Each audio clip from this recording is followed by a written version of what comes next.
मेरी एक दर्शक और श्रोता श्री सरिता जी जैन ने बहुत ही सुंदर ज्योतिष से संबंधित एक सवाल किया है कमेंट सेक्शन में। उन्होंने लिखा है कि अगर कुंडली में चंद्रमा बलवान हो तो क्या बलवान ग्रह का दान किया जा सकता है या नहीं। ये प्रश्न कोई साधारण नहीं है, इसका जवाब हाँ या ना में नहीं दिया जा सकता। एक तरफ हमारा धर्म कहता है कि दान पुण्य उपार्जन का सर्वोत्तम साधन है।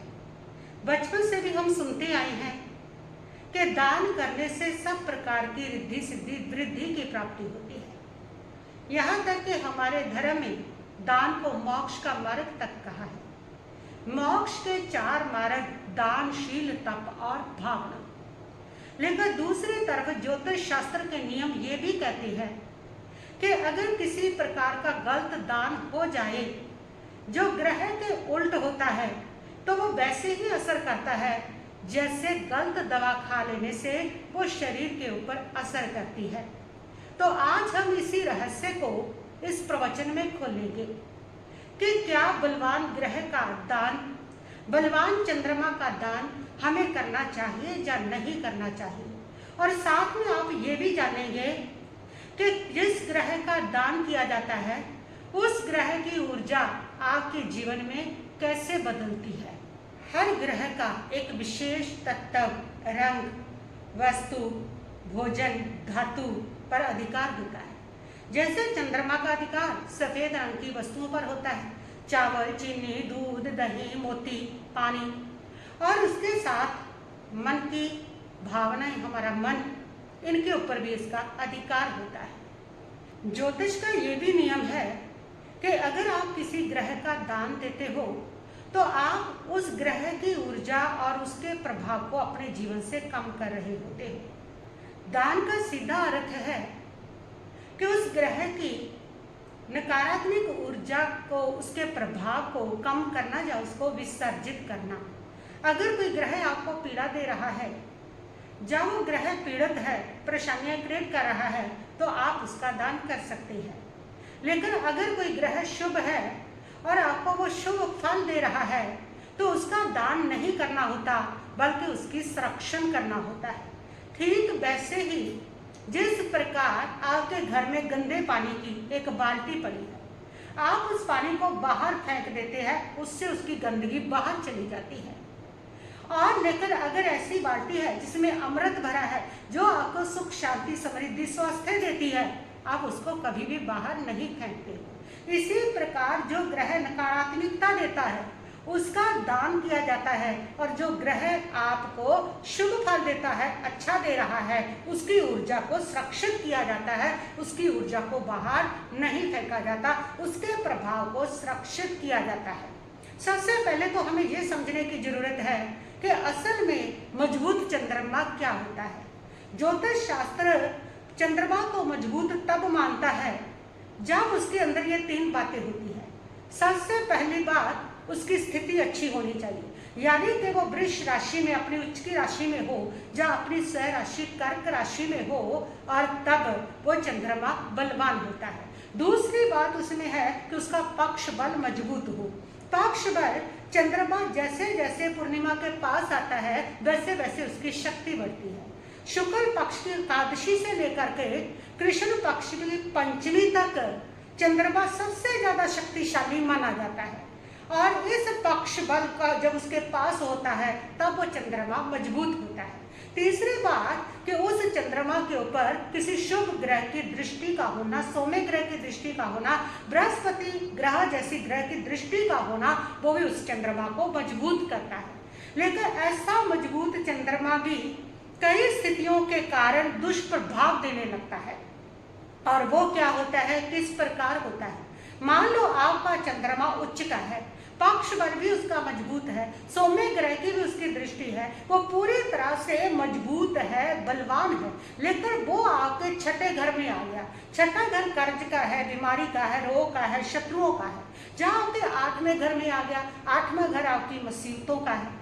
इन घरों में आकर के अब वो आपको अशुभ फल दे रहा है, अब वो आपके भीतर अशांति पैदा कर रहा है, मुसीबतें दे रहा है, डिप्रेशन दे रहा है, तनाव दे रहा है, और ऐसी स्थिति में उस मजबूत ग्रह का भी दान करना बताया गया है, क्योंकि उसकी ये बहुत ताकतवर हो गया है। वो छठे घर में बैठा है, आठवें घर में बैठा है, नेष्ट घरों में बैठा है, लेकिन बहुत ज्यादा ताकत है। और उसकी ताकत कर क्या रही है? उसकी ताकत आपको डिप्रेशन दे रही है, आपकी मानसिक शांति को भंग कर रही है, आपकी माता के साथ संबंध बिगाड़ रही है, आपकी माता की जो कृपा है आपके ऊपर उसको हटा रही है, आपकी समृद्धि, आपके निर्णय क्षमता को प्रभावित कर रही है।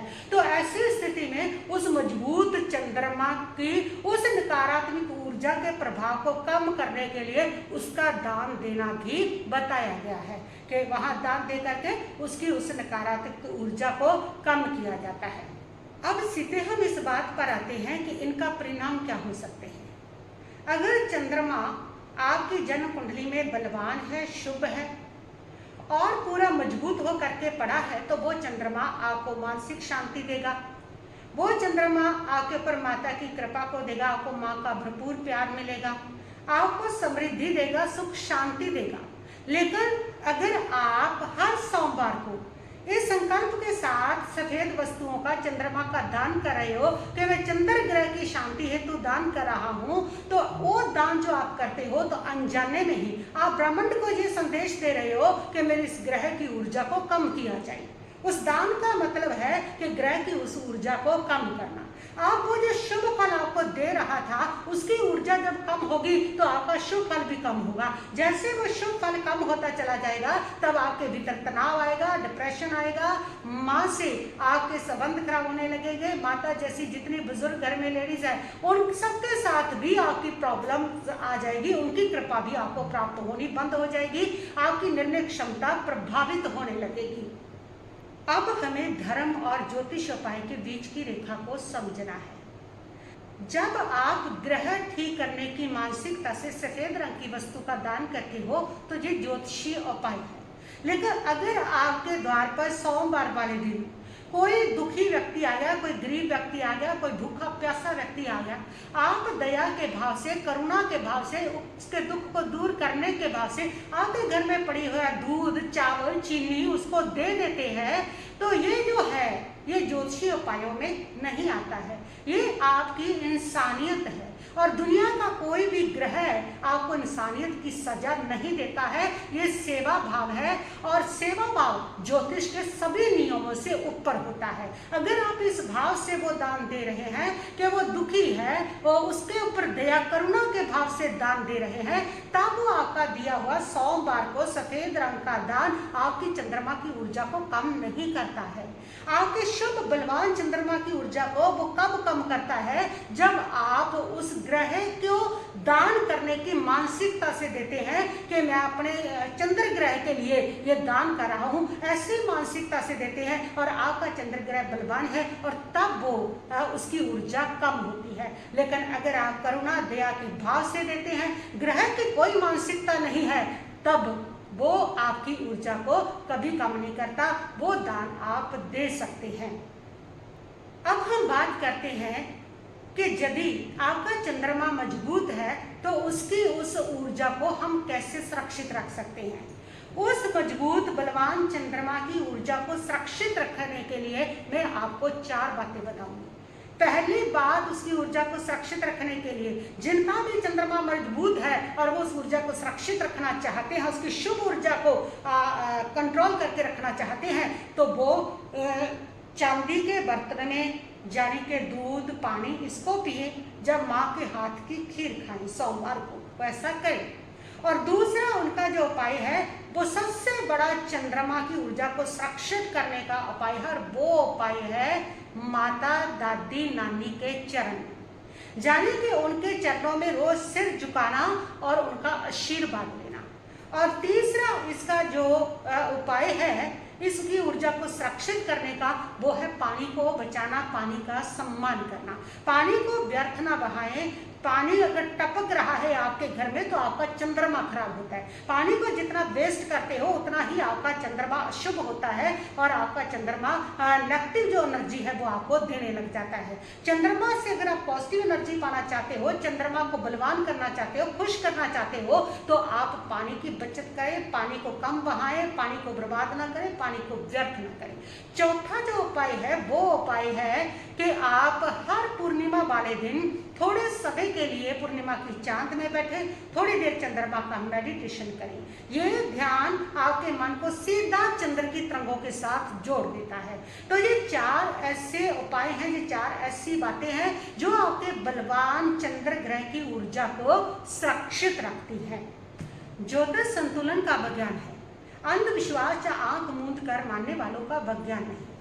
सुनीता जी, आपको इस बेहतरीन और जरूरी सवाल को सामने लाने के लिए आपका बहुत बहुत धन्यवाद। जितने भी लोग इस वीडियो को सुन रहे हैं, इस प्रवचन को सुन रहे हैं, वे अपनी कुंडली को समझें, अपनी ऊर्जा को पहचानें और उसके लिए जरूरी जो कदम है वो उठाएं। अगले वीडियो तक खुश रहिए, सचेत रहिए।